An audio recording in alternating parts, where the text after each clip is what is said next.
Was it still raining when you guys got here? Yeah. Yeah. Yeah. As I walked out today, I think it had just started. I've got a huge branchy, leafy oak tree in my front yard. So like directly under that, the sidewalk was not yet wet, but certainly by the time I got to my driveway itself, it was pretty nice, steady rain. Hopefully, my lawn will look a little bit better. And luckily for the Niles prom yesterday, the rain held off, so that was nice. But anyway, so our agenda for today. Let me call it up here in the room too. Not that it's much different from what it was last time. But those big yellow books, don't forget to bring those big yellow books in. And bringing them to me ultimately is the best bet. I don't think ultimately, it was distribution through me, except for maybe one weekend where I was out of town. And so, yeah, bring them back to me, or you can take them to the bookstore. Bookstore's fine. And we're going to pick up with chapter 29 and finish up the novel today. Give you a little bit of time to work on study guide, possibly today, certainly on Friday, if you don't have any other work that you need to do.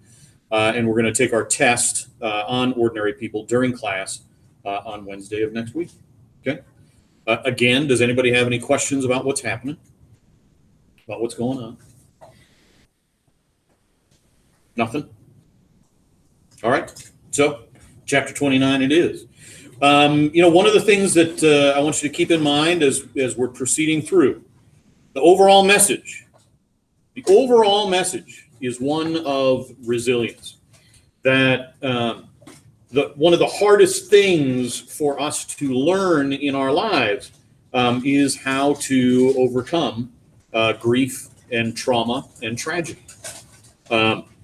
And recognizing that we are able to do it is an important element in our ability to be able to do it over and over and over again. So page 241. The moon scuds from behind a cloud, a flat, pale slice of light. The air smells of darkness, of endless space. As he stands on the porch, an extension of it, and Beth inside reading. Conrad upstairs doing his homework, all extensions of it, space and time. These dimensions that embrace him, control him. So it appears Cal and Beth are back from Texas. This afternoon on the plane, Beth sat, fragile and untouchable beside him. And he had left her alone at last, knowing that if he tried to approach her, she would simply move her seat. Let her move her seat. Let her believe what she believes. You cannot change her anyway. You are not God. You do not know, and you are not in control, so let go. This is something important that we need to remember in our lives. And that is that we can't change. And that other notion that we've talked about, we can't fix anybody.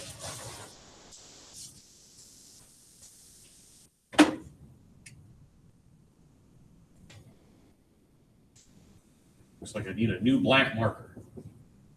We cannot change. Yep.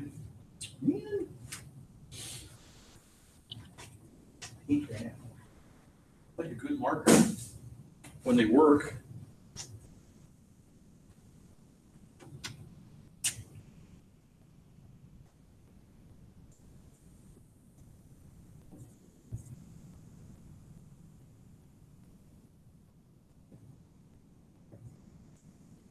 All we can do is be there for other people. How is it that Beth wants Cal to be there for her? How does she want that? How is she expressing that? Is she expressing that? Is Beth at any point telling Cal that she wants him to be there for her?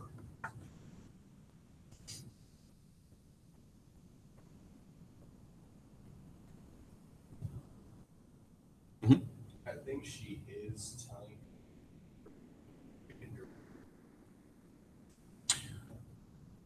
How so? What makes you say that it's indirect? Because I would argue almost that it's direct, but not. Well, I guess maybe indirect. He's got to be able to read between the lines. She's constantly arguing. She's breaking down, emotionally breaking down. Okay, so the arguments are, certainly an element that she needs something.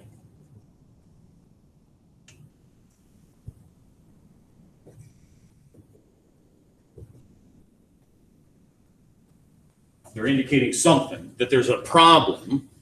Parker. She doesn't actually tell him that she needs help. She just basically hints at it with everything she does. Okay. But there is something else that she has said kind of over and over. Starting early on in the book with the Christmas trip. And then most recently suggesting some sort of golf getaway. And I just told you the answer. Okay. To get away with him, just the two of them. So there's an indication, on her part, coming from her, that the two of them, they need to reconnect somehow. So there's a recognition through these mentions of vacation and getting away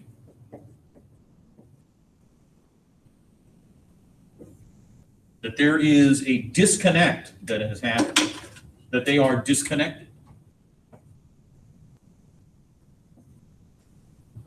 And she is hopeful that the two of them getting away alone without Conrad might be kind of the thing that they need.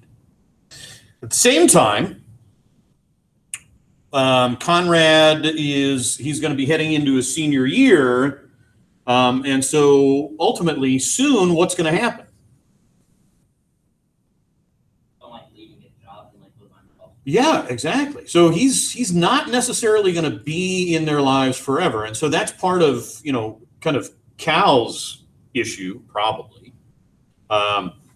But there's, they have been traumatically and dramatically changed. Their family, their life, the way that they connect with one another.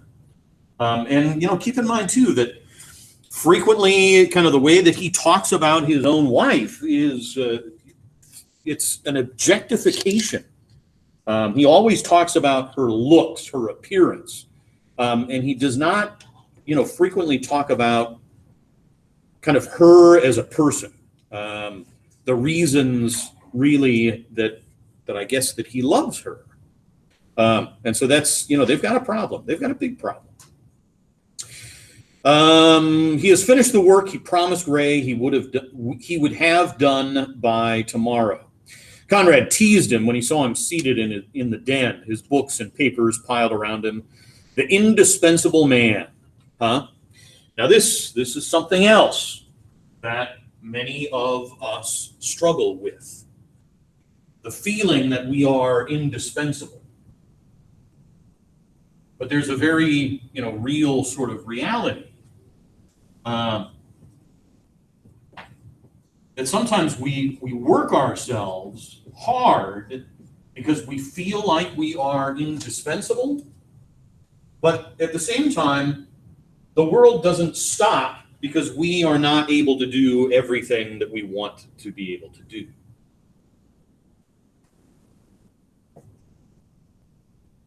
So we have to be able to take care of ourselves sometimes.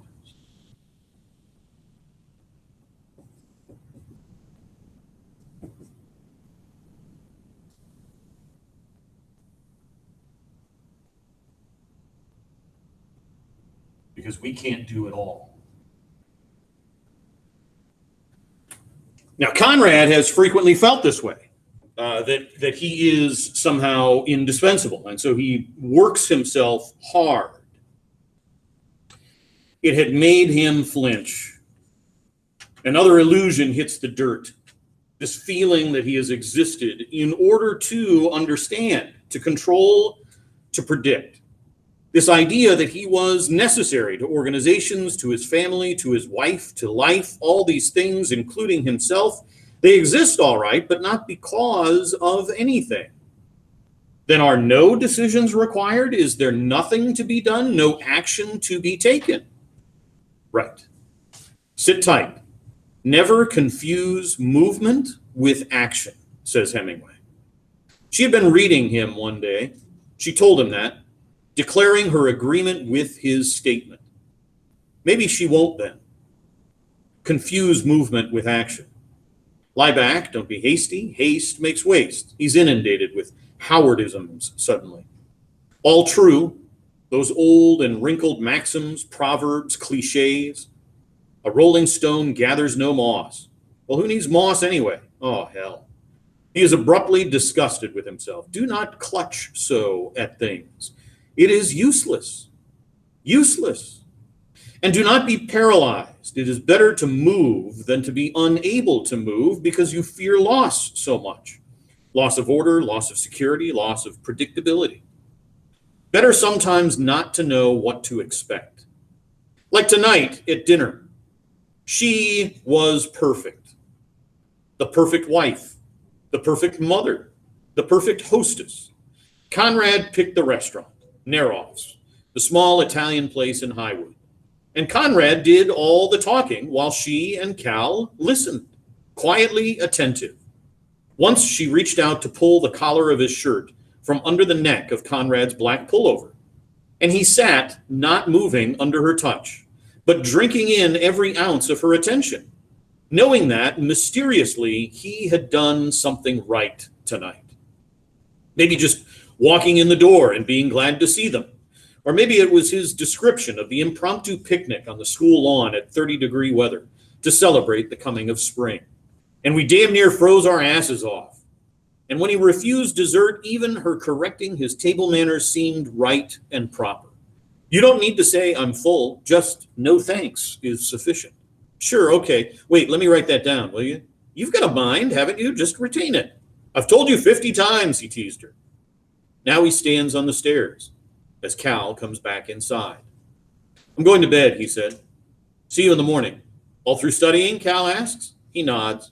It's just a quiz in trig. Shouldn't be hard. I'm tired. It was sort of a rough week. What happened, he asks. Your grandmother give you a hard time? No, nothing like that. She was fine. I'm glad you're back, that's all. Why doesn't he tell them? Why doesn't he tell them what happened? Any ideas? Why would he not tell them that this was an awful week? Any ideas? Yeah. He doesn't want them to be worried about him again. He doesn't want them to be worried about him again.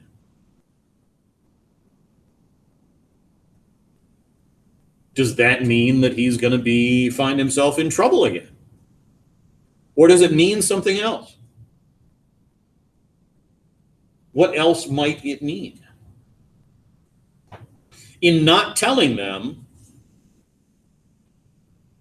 does that suggest an improvement for him? In not having to do this, recognizing that he has somebody else to talk to in Berger. And he goes to her then, without any hesitation. And it's so interesting, the use of the pronoun. He goes to her then, not to his mother or Beth. And he goes to her then without any hesitation. It is what he has come downstairs for, obviously.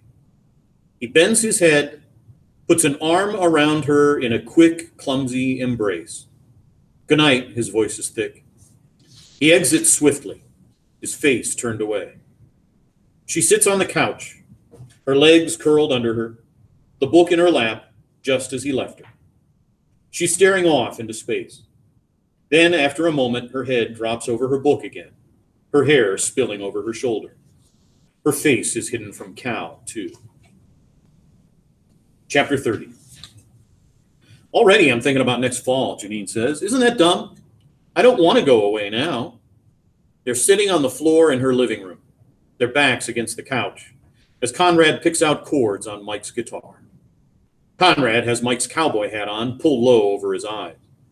Why, I don't want you to go either, he says. Don't you? She reaches up to snatch the hat from his head, but he grabs her wrist. No, you don't. He settles the hat more firmly on his head. Why don't you hang around here for another year? Wait for me. I can't, she says. You can't. No. Did you write that, Con? It's beautiful. Play it again. It's not anything special, just note patterns, fooling around. Here's a good one. And he plays her the song he's composed upstairs in his bedroom over the past week. He loves doing this. The mathematics of it, organizing the notes into definite pictures. She sits watching him, elbows on her knees, chin in her hands. I love it. Let's notate it, okay? I've got some paper. Here, play it again. It's so lovely and clean. He laughs. I've got some dirty ones, too. No, I mean it's neat, pleasant and orderly and neat. Those are horrible adjectives. Rapturous, passionate, use those. Pleasant and neat do not make it. He fingers the chords one at a time, and she copies them briskly on staff paper. You should write words for this one. Oh, I'm not too good at that. You used to write poetry, didn't you? Who told you that, he asks. Lazenby? She nods. Are you mad? No. Surprised, though. How did he happen to tell you? She smiles at him. How do you think? I asked him. I said, tell me everything you know about Conrad Jarrett. So he did. He laughs. The hell you did. The hell I didn't, she says calmly. You were the mysterious figure. I wanted to know about you. Mysterious? I was just scared, that's all. I saw Suzanne in school today. Suzanne Mosley? She asked me if I was still going out with you. I said yes. Then she asked me if I was serious or was I just having a good time. He looks at her from under the hat. What did you say? I said both. She's crazy about you, Con. Oh, I'm sure. She is. She told me she was. She told me that you were the only nice boy in the whole school, and she would be very disappointed in me if I were just fooling around with you. I can't believe she said that. She never even talks to me. She's shy. She has a terrific inferiority complex. Tell her to join the club. You tell her. He snorts. That is not my style. Oh, and what is your style? He grins at her. Well, on Friday nights, I perform bakery B&Es and babysit with some twerpy 11-year-old and his sister. That's a joke, isn't it? You performing a B&E, I mean? You who couldn't even say hello in the hall unless I said it first? Hey, that's not true. There are always guys around you. What was I supposed to do? Oh, sure. Well, at least they were friendly. They paid some attention. I paid attention, he says. I paid a lot of attention, in my mind. I used to sneak looks all the time in choir. I like to look at you. To illustrate, he pulls the cowboy hat lower over his eyes. They sit side by side, he playing and she notating until he's tired of it, and stretches his arm back over his head to drop the guitar on the couch. Enough. If you don't write them down, you'll forget them. If I forget them, they weren't worth writing down anyway. That isn't true. You certainly don't have a very clear idea of what you do well, she says, and what you don't do well. And how many of us do have a clear idea of what we do well? Do we have a good idea of the things that we do well? And when do we ever come to recognize that for ourselves? Cal probably doesn't even know what he does well. It's a mystery. There are some things that we can point to, but I mean, most of us, I think, suffer from that imposter syndrome. I think we talked about that before too, right?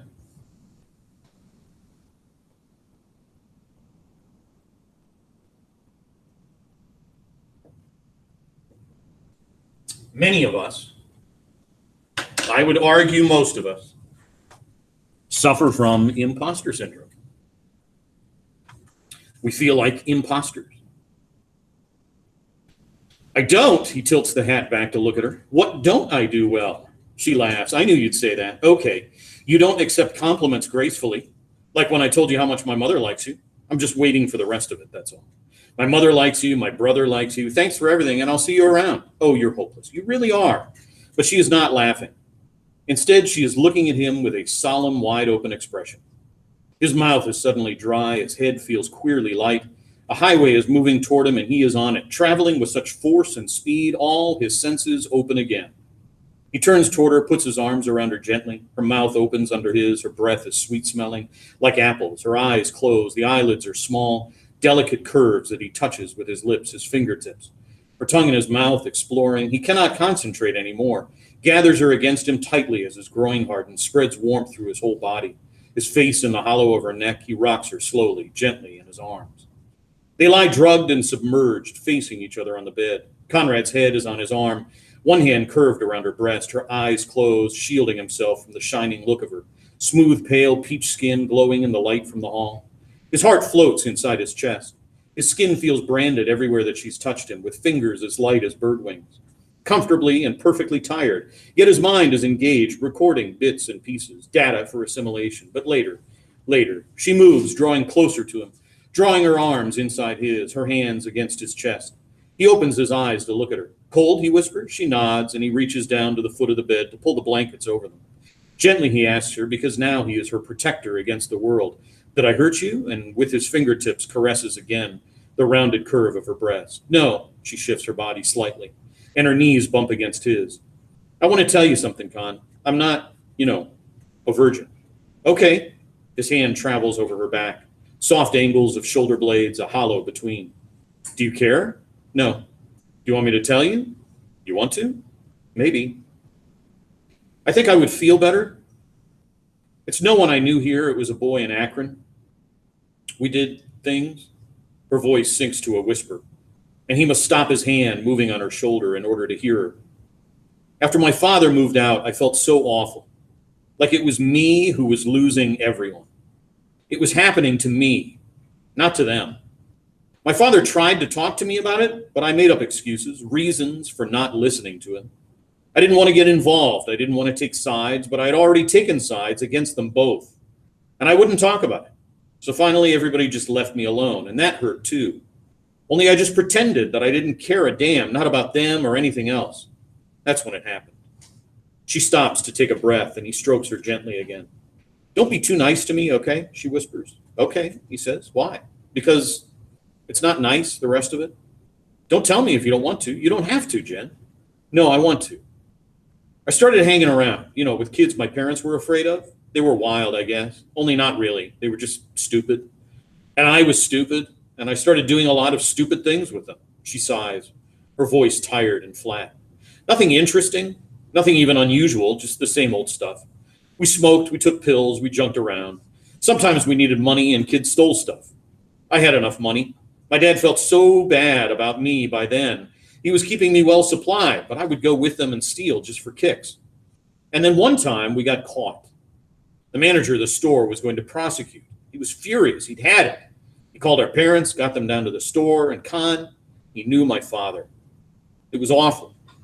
My father talked and talked to him, and finally he talked him out of taking us to court. I don't know how he did it. The man said he thought that he might be making a mistake, letting us off, but he was doing it anyway, and we were to stay the hell out of his store, period. And my father cried. She stops suddenly, her hand over her face. He holds her tenderly against him. Anyway, she says, at first, I was just so relieved to have gotten out of it that I didn't think about anything else. But then I started to feel sick about myself, about what I was doing to myself. Not my mom or my dad, but me. I did it. Why? Why did I want to hurt myself like that? So stupid. So stupid. I shouldn't be telling you this. Why not? Because what you must think. I don't think anything, he says. I'm so ashamed. I'm still so ashamed. That's why we moved here, My mother thought it was Akron, but it wasn't Akron. It was me. He shifts his position slightly to ease the pressure of her body across his arm. He kisses her hair, her eyelids, tastes salt, wetness. It makes him want her again, but it is too soon, too feeble. He doesn't want to dilute that first powerful moment. Wants to lie still, thinking about it. As if she reads his mind, she whispers, let's just talk, okay? And they sit up then. With the sheet pulled up, their backs against the headboard of her bed. holding hands. She turns his arm up. The fingertips of her other hand brush lightly against the scar on his wrist. Did it hurt? No, he says. I don't think so. I don't remember. Would you rather not talk about it? I don't know. I've never talked about it before. To doctors, but not to anyone else. Her fingers on the scar send out strange vibrations from nerve endings that are not completely healed. He wonders if they ever will be. Why did you do it? I don't know. It was like falling into a hole, and it keeps getting bigger and bigger. You can't get out. And then all of a sudden it's inside you. It is you. And you're trapped. And it's all over. I know, she says. I know that feeling. She holds his hand lightly. It seems right at the time. What is it that makes hurting yourself seem like the right thing to do? I don't know, he says. I don't even know why I don't feel that way anymore. Listen, she says, I was counting on you for some answers. Can't help you. Sorry. Leaning away from her, he reaches down beside the bed, fumbling for the cowboy hat he's dropped there. He squeezes its soft crown, presses the hat low over his eyes. These same questions I ask myself over and over, he drawls. And then I answer myself, I say, how the fuck do I know? She laughs. Why won't you take anything seriously? He lies down flat, the hat over his face. No sense taking the question seriously if there aren't any answers. Back to the mayflies. Con, do you believe people are punished for the things they do? Punished? You mean by God? Yes. I don't believe in God, he says. She lifts the hat up off his face. Not at all? It isn't a question of degree, I don't think. Either you do or you don't. They're silent for a moment. I believe in God, she says. Okay. She turns toward him, and the ends of her hair fall lightly against his chest. What do you believe in? Oh, tennis courts, wallpaper, he says. Florsheim shoes, Miami Beach. Liar, she says, her arms sliding across his neck. You, he says, kissing her. Liar again, but that's nice. And he squeezes her tightly, feeling the sense of calm, of peace slowly gathering, spreading itself within him. He's in touch for good, with hope, with himself. No matter what, Berger is right. The body never lies. Chapter 31. She left the telling of it up to him. You're the expert in human relations. You handle it, said calmly as she was packing. He had felt the accusation behind it. When they talk now, it is to hurl accusation and contradiction at each other, rebuke, revelation, but it all falls between them. No bridges are formed. The water gets muddier. Solutions do not surface. I don't understand why you're leaving, he says. Because I can't stand the way you look at me. I can't stand that poor Beth, poor old you expression on your face. I don't believe you. I don't believe that's it. I'm not looking at you any differently. When you suggested a counselor, she says, that's when I knew. Counseling!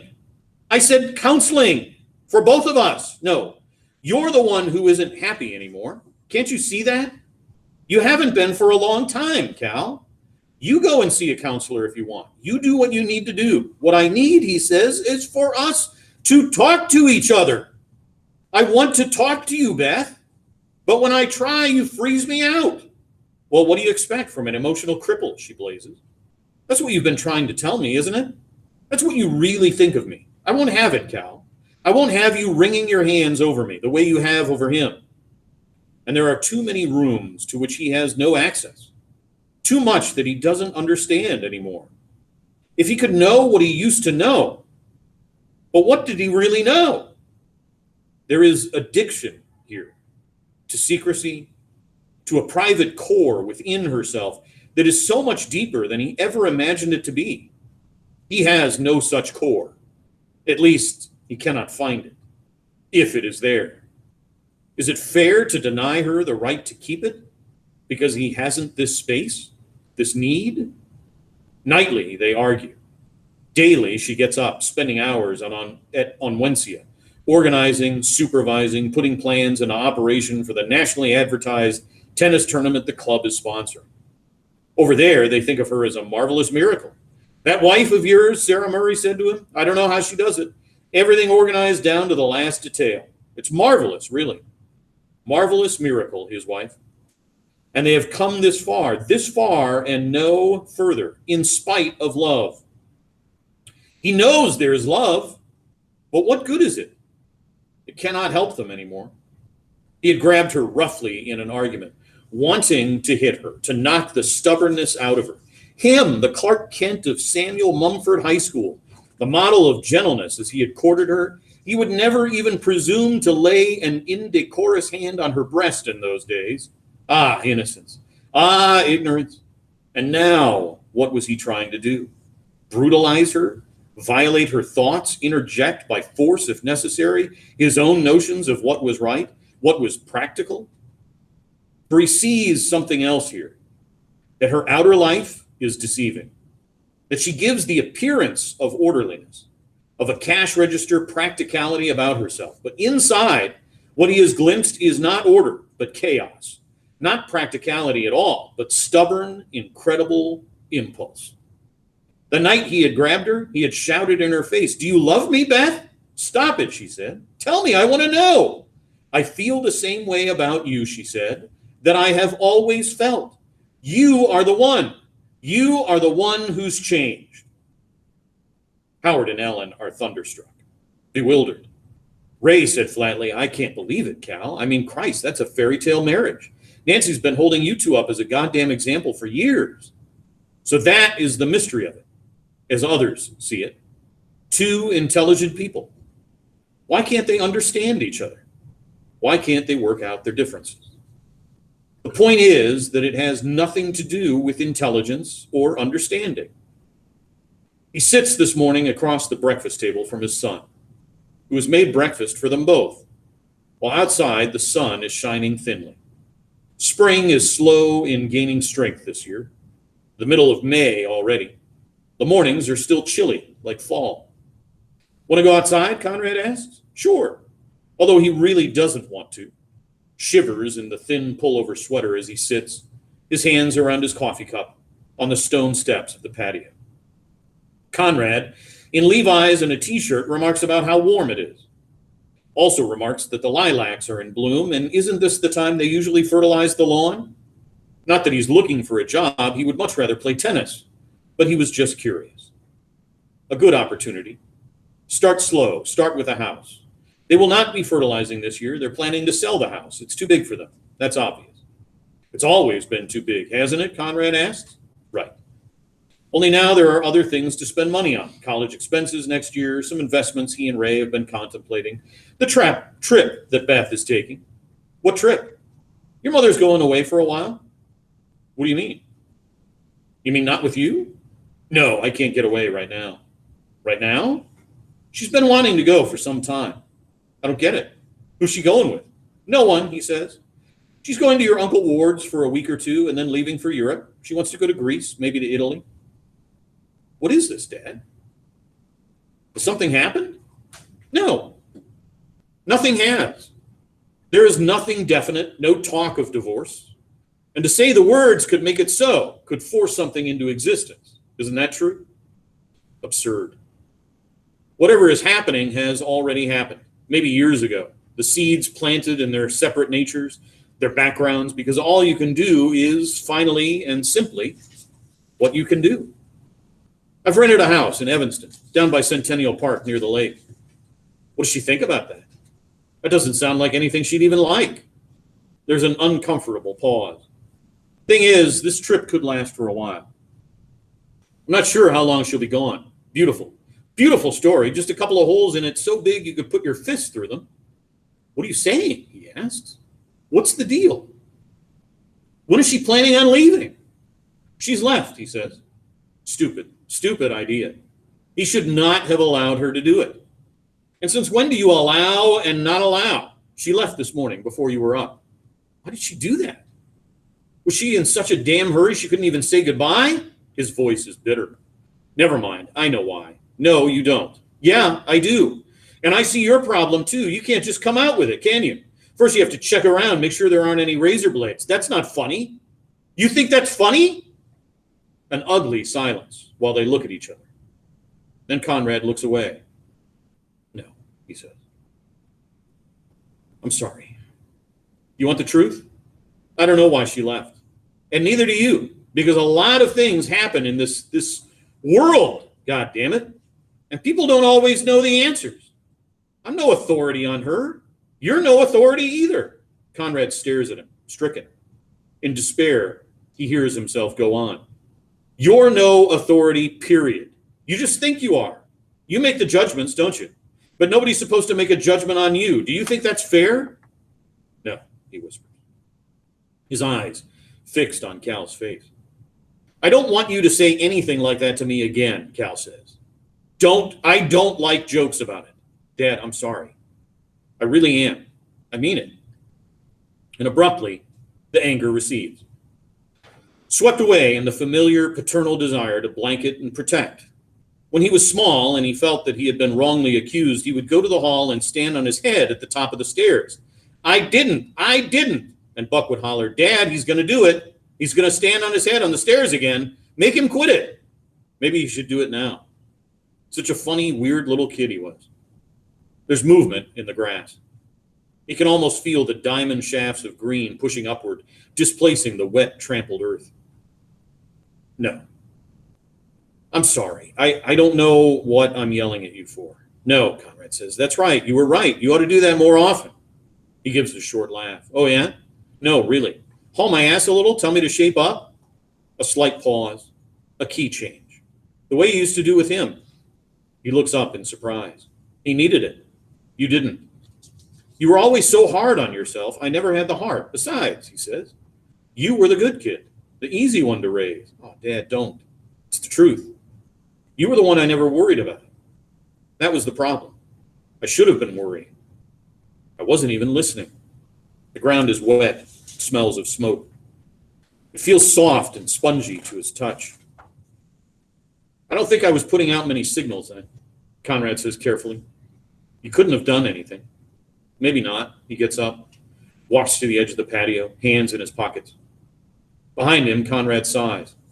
Well, so much for what I know, he says. I thought things were getting better. I thought they seemed great. They haven't been great, he says, for some time. What happened, Dad? How did everything fall apart like this? Was it Buck? And another change of key. Was it me? Dad, is it me now? No, he says wearily. It's nobody. It's nobody's fault. Over and over, this same lesson to be learned. It is the way things are. Listen, Conrad says, it isn't something like somebody else. God, he is young. I forget sometimes how young he is. Why else do husbands and wives separate? No, he says, nothing like that. And he comes back, sits beside him, the steps again. I told you the truth, he says. She wanted to go away for a while. Beyond that, I don't know. It seems to him that she is like a child who cries for the moon. She wants things to be the way they used to be, only she will not say it, and he cannot. So whose fault is it?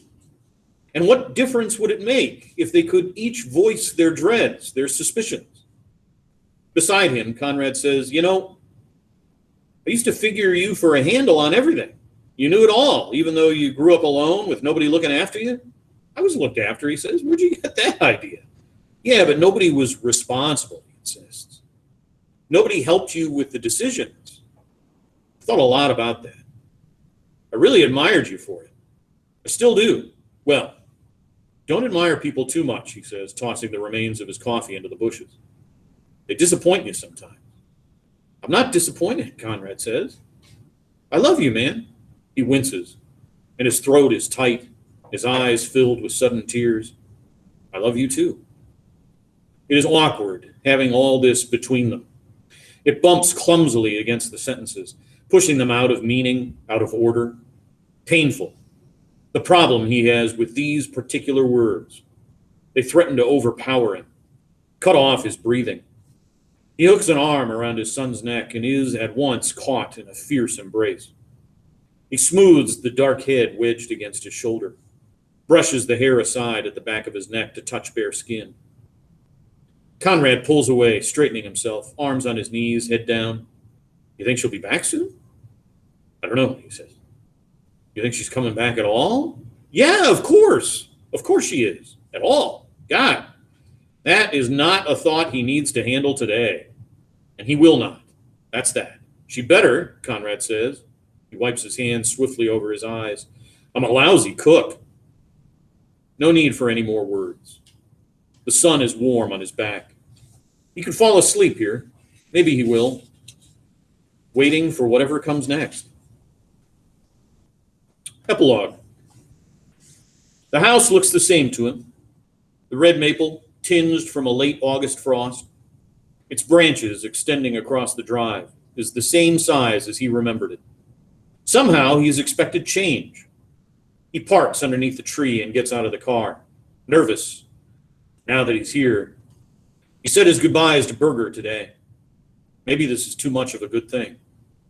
Berger had raised his arms in the familiar gesture of confusion and benediction. Listen, you're my prized pupil, you know that? How about if I use you in one of my ads? Hey, don't start depending on me, he warned. Berger just laughed. If I ever go to Mange, you be sure to get me a good dermatologist, you hear? His sweater bagging and flapping about his hips, his hair floating. He's never known what to expect of the guy. He had tried then to thank him properly. I want you to know, he said, that I revised my original opinion and gave you a 9. My lucky day, Berger said. Remember the rip-off man, the guy who messed up my office? I heard from him, too. He gave me a 7. They laughed, and Conrad issued the invitation. A house is only 6 or 7 blocks from here. You ought to stop. I mean, if you do that. What? Visit friends? Yeah, I do it occasionally. Hey, you can do the same, you know. And right then, he had gotten grabbed, missing him already. He had taken off fast before he acted like some goddamn 6-year-old who just fell off his bike or something. Now, standing on Lazenby's front porch, he has that same funny feeling in the pit of his stomach. He half hopes he won't be home. He probably won't. It's been so long he has no idea what Lazenby is doing with himself these days. A tall blonde girl answers his ring. Here is change at last. Lazenby's sister Katie all grown up. Yes, she asked. Then Connie, oh my gosh. Ma, guess who's here? They beam at him. Katie and her mother. And he's suddenly overcome with shyness. Joe around? He's out and back, I think, Mrs. Lazenby says. At least he was a few minutes ago. I'll go see. He moves off the porch and around the house to the backyard. Lazenby is practicing chip shots into a tree hole. Forward press, Conrad advises. Lazenby looks up. Then he lowers his head, steadying himself, dropping the shot neatly into the hole. How's it going? Conrad asks. Okay, fine. He leans the 9-iron against a tree. How about you? Good. Heard from Jen that you moved. Yeah, to Evanston. You like it? It's different. You lock your bike in your bedroom with you at night? Then he laughs. No, I'm kidding. I like it fine. We got a house over near the Big U, in case you want to drop by sometime. Yeah, maybe I will. He scratches an arm contemplatively. So where will you go to school this fall? Evanston Township. I took some courses this summer. I'll be through in January. Well, that's good. They look at each other. Conrad says, I've been thinking. Good. Lazenby nods approval. Thinking I'd like to beat your ass again at golf. That's interesting, Lazenby says, considering you haven't beaten it yet. What makes you think you can? That swing I just saw? Lazenby laughs. There's a sudden, awkward silence. So, Conrad says, how about it? You want to play? I don't know, Lazenby says. Ma's got a pile of things lined up for me to do today. Okay. He backs off all at once. Next week, maybe. Call me. Or I can call you. You don't want me to try to get out of him, huh? I mean, shit, it's worth asking. He grins. Yeah, ask. He waits in the backyard while Lazenby goes inside. He studies the shades of green in the backyard, light and shadow that edge the lawn, those sharp, precise measurements signifying order. And other things that make him feel good, the clean flight of the ball on a good drive, the graceful blue and orange swallows that dip and swerve across the fairways. Gestures. He's learning to interpret them now. In a letter that she wrote to his grandmother, she said, the Aegean is bluer than the Atlantic and rough and bumpy. It looks just the way the boys drew it on those funny school maps. For she had saved them all, the maps and papers and a construction paper valentine trimmed with Kleenex lace that he had made for her, packed them away in a box he'd found in the basement when they moved out. Do you save stuff like that if it means nothing to you? Last year, another time dimension. He'd often punished her in his mind. They tortured us, just for being there, mostly at night with boiling water from the ceiling. I always slept with the covers over my head. Casual and deliberate lies to ease his own hurt. A window opens behind him, and Lazenby says, Mom says it's okay. She says, first you got to come in and have some peanut butter toast. She wants to rap to you. He looks up at the window as Lazenby rolls his eyes. Mother's. He grins. Be right there. He will see her when she comes home. Maybe drive over to his grandmother's house some morning and say hello. Just hello, nothing important. No point in it anyway, because she knows it all. Knows, just as he does, that it is love, imperfect and unordered, that keeps them apart, even as it holds them somehow together. Knows also that there was no boiling water, no rats either. He follows the sound of Lazenby's voice. Hey, everybody see my golf hat?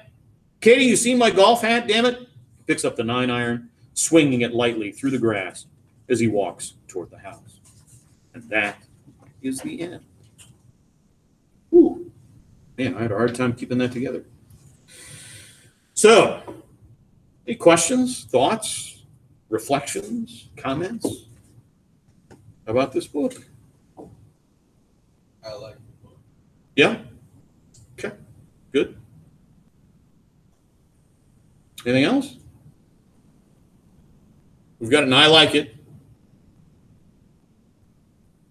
Any comments from home? Parker? What is like the significance of golf? Is it just like random or? Yeah, I mean it's something they used to do, and it's something that two people can do together. Certainly there had been kind of conversation of other things that he had done with friends, but this is pointing to Lazenby and being able to reconnect with him. I think was one of the most important elements. He's the guy that was really kind of always with him. Playing catch would be something else that they might do, but the fact that they can go and play golf. Tennis might even be appropriate as well, but there's a lot of talk of golf kind of sprinkled throughout. But the tennis would be appropriate because of that sonnet piece at the very beginning. That even through tragedy, we do things. We keep doing things. Okay, what were you gonna say? Oh, I was gonna ask how much older they were in the end versus. So just I think the span of the book takes place over the course of 1 year. Well, but like during the epilogue, like. Right. Yeah, including that. So we start in like August, September. Okay, or actually September, very specifically. And so the mother leaves in May, and Conrad is a junior throughout that school year. And then this is now the fall of that year, the following August. So she's been on vacation for, if she leaves in May, throughout the summer, June, July, and August. Okay. So. Other questions?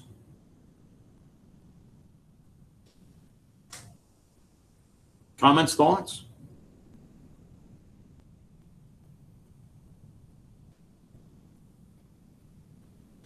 So the first thing that I think you might be interested in is an essay by the author on the making of the film and some thoughts on characters. So the middle link that I've got here in our agenda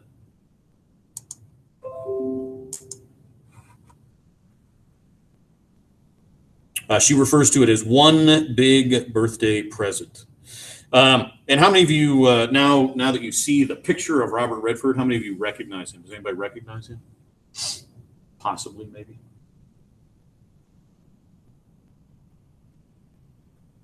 Did any of you watch Captain America? Or, yeah, is that the one? Is that the right one? Am I thinking of the right one? Not Civil War. Winter Soldier. Yeah. Okay. He's one of the bad guys. He's one of the bad guys in that. So, Now that I've spoiled that for some of you, there's some interesting stuff kind of going on here. So in 1976, before it was published, he received a copy of the novel.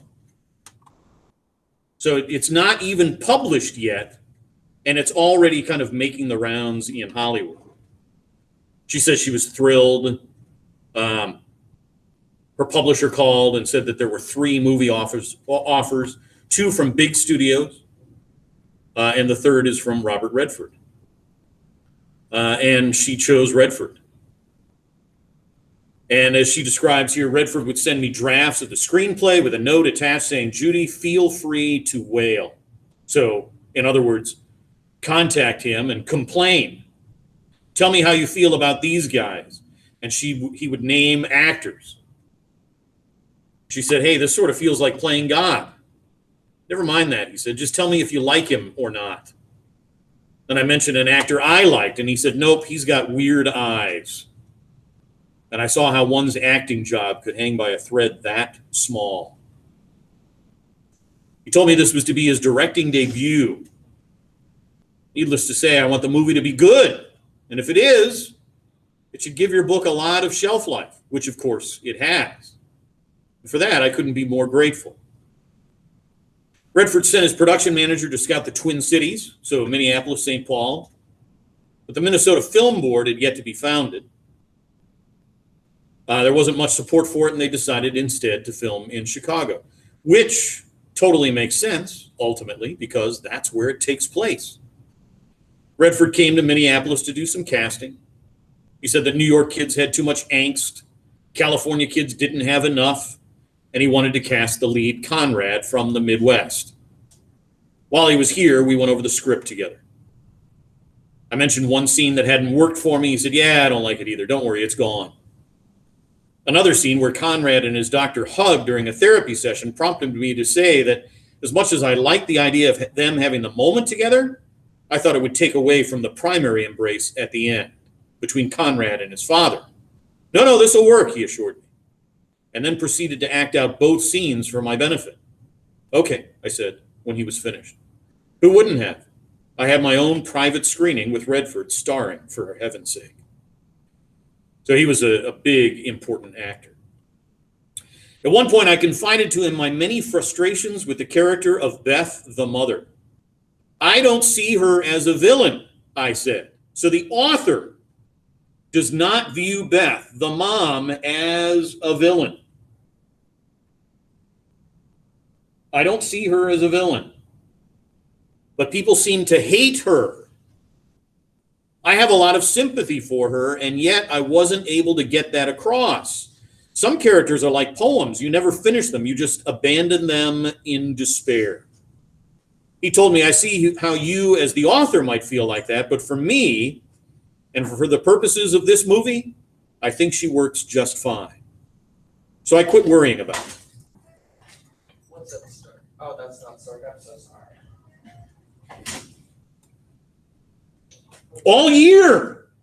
All year we've been in this room. I don't get it. Anyway. He never did cast Conrad in the Midwest, used a California actor. And a Twin Cities drama student to play the role of Conrad's brother. I don't know if you guys know Mary Tyler Moore. You barely have to breathe at her, and she knows exactly what you want. So, and then she talks about their winning the Academy Awards. But then there's this discussion of the making of the film. And there's some interesting bits that come out here.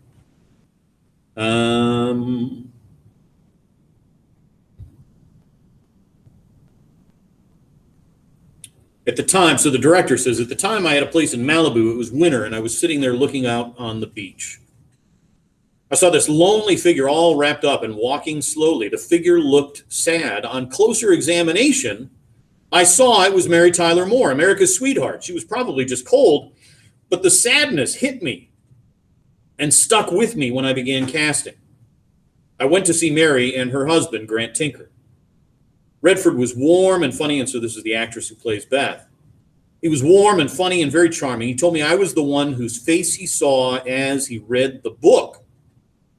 Beth was the character he said he most cared about, and he wanted her portrayed with sensitivity, and he wanted me.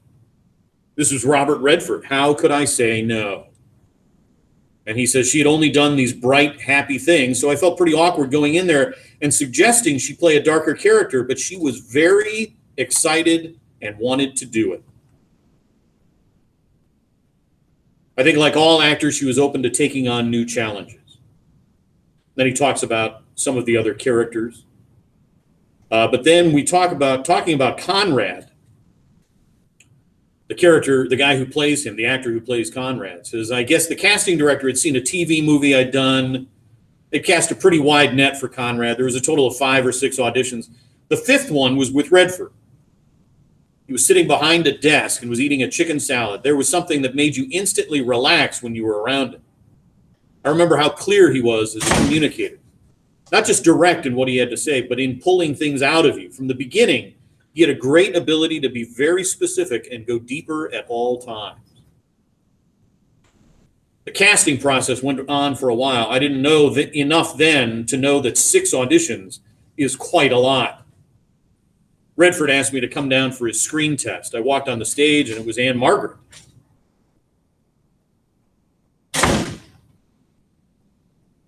And talks a little bit more later on.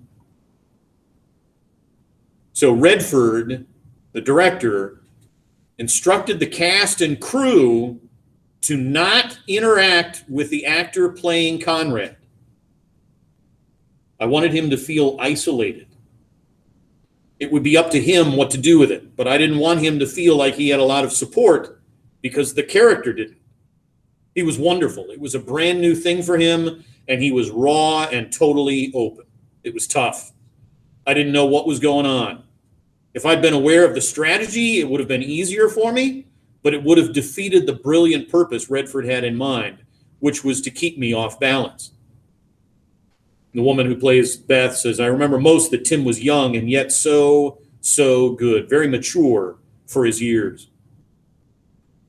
And the guy who played Conrad says, I think the most Moore ever said to me was on the 1st or 2nd day. I remember going to the services table and saying, good morning. Her back was to me. Without turning around, she just said very quietly, hello. Then she got her coffee and walked away. Having said that, she's one of the loveliest people I've ever met. She was staying in character.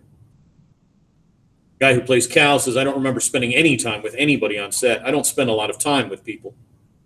And the guy who plays the therapist says, the only person I hung out with was Timothy, the guy who plays Conrad. He was so young and green and had just lost his father a few months earlier. Judd and I would sit in the coffee shop and talk. It was great because during the scenes, the way I related to him was as someone incredibly familiar.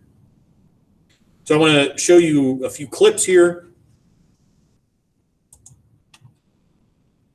Some of these they play around with ordering of things, but we'll see kind of how these play out. The first 2 are with the therapist, and then we've got some moments with his parents, one scene with Janine.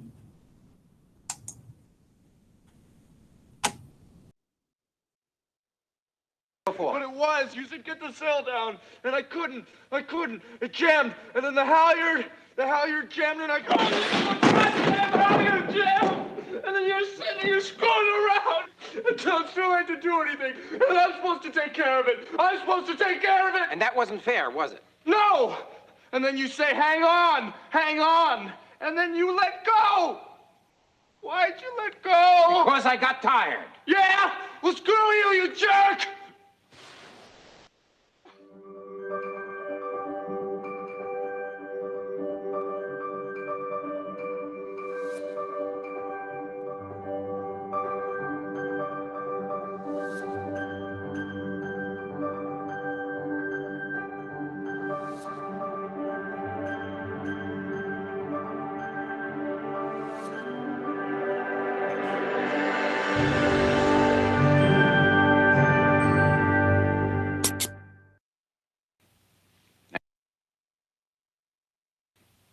Now you can live with that, can't you?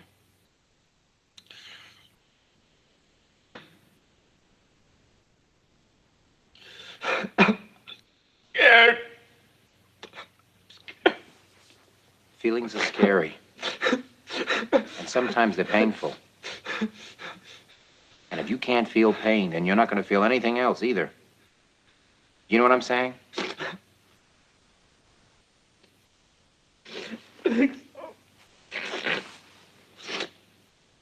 You're here and you're alive.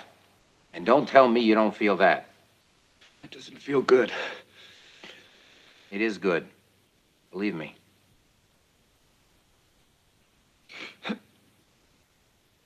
You know. Because I'm your friend.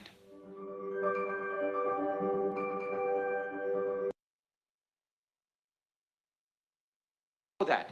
It wasn't your fault. But it was. You said get the cell down, and I couldn't. It jammed, and then the halyard jammed, and I.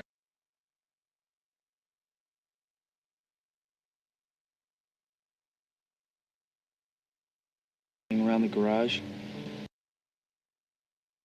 and how he used to get on top. I was thinking about the pigeon, you know, the one that used to hang around the garage, and how he used to get on top of your car and he'd take off when you pulled out of the driveway. Oh, yeah, I remember.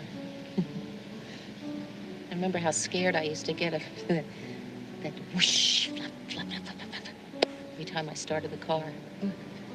Yeah, that was the closest we ever came to having a pet. You remember Buck asked you, he tried to talk you into getting a dog? Do you remember that? And he said, how about if it's just the size of a little football? You know, that animal next door, that Pepper or Pippin, whatever his name is. Pippin. He's not a very friendly dog. I don't care what Mr. McGreary says. What he really He's wanted really was the not. retriever that was down the street for and sale. every time That's that what he dog wanted, comes the into this retriever. backyard and I try to get him out, he... Arf! Arf! Arf! Put that on if you're going to stay out here, okay?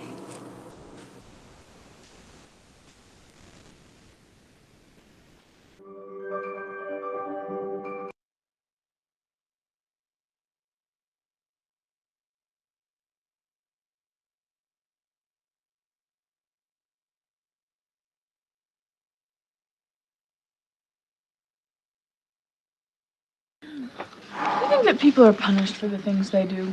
You mean by God? Yeah. I don't believe in God. Not at all. Well, it's not a question of degree. Either you do or you don't. I believe in God. So what are you afraid he'll punish you for something you did? Well, done a lot of things I'm ashamed of. Yeah, so have I.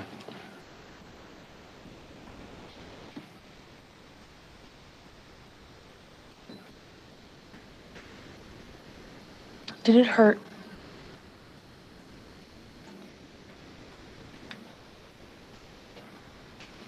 No, I don't know. I don't remember really. You don't want to talk about it?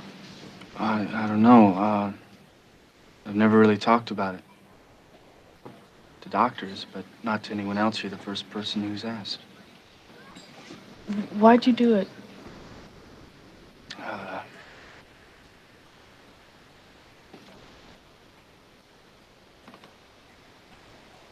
don't know. It was like falling into a hole. It's like falling into a hole and it keeps getting bigger and bigger. And you can't get out. And then all of a sudden, it's inside. And you're the hole. And you're trapped and it's all over, something like that.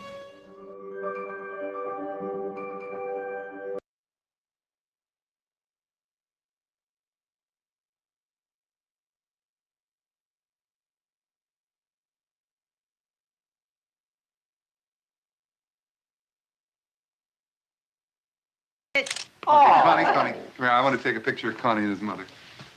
No, I'll tell you what, let's get the three men in there and I'll take a picture of you.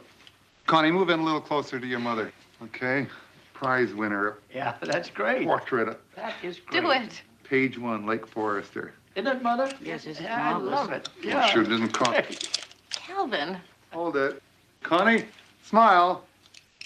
Calvin. Just a second. Smile. Calvin, give me the camera. No, I didn't get it yet, Beth. Come on, give me the camera. Dad, give her the camera. I want a really good picture of the two of you, okay? No, but I really want to get a shot of the three of you men. Give me the camera, Calvin. Not please. until I get a picture of the two of you. Cal. Hang on a second. Give her the goddamn camera!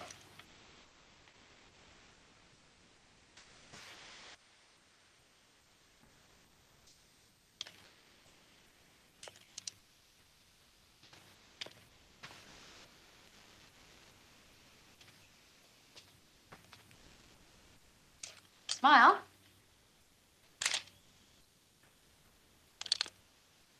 Who's hungry? I'll make the sandwiches. I'll take it.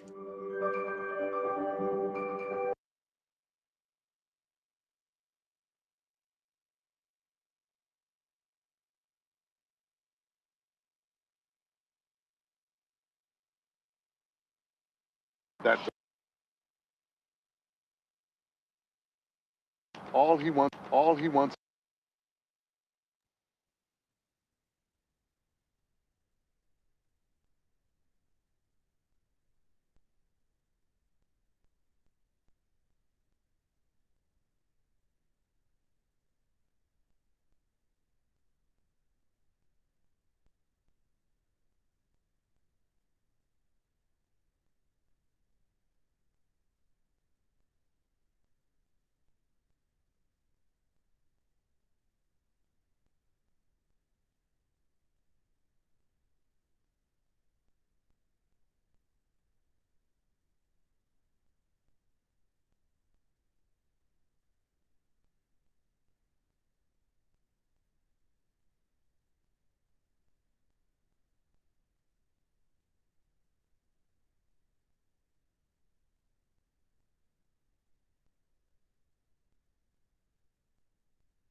There's a big shift there in that final scene that they show.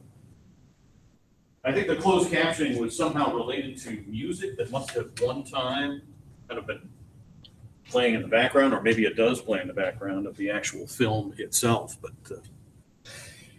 so that gives you an idea of what what somebody envisioned the characters to look like and their interactions and so on and so forth. Any thoughts about those?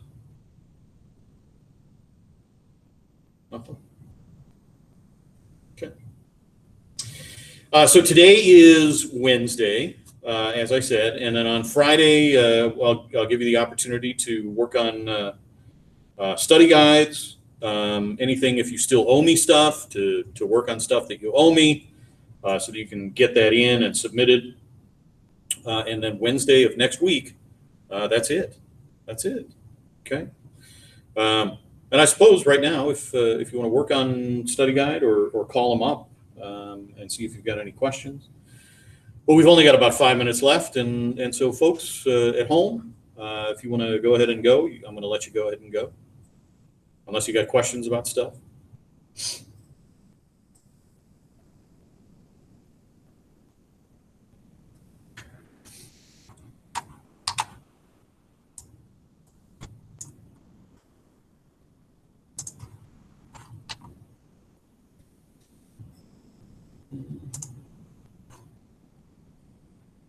All he wants is to know that you don't hate him. Got to get these set up for next class.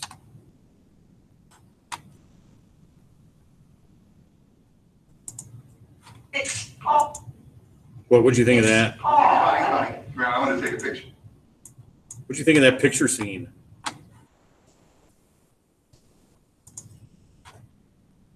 You notice all the body language there? That people are punished for the things.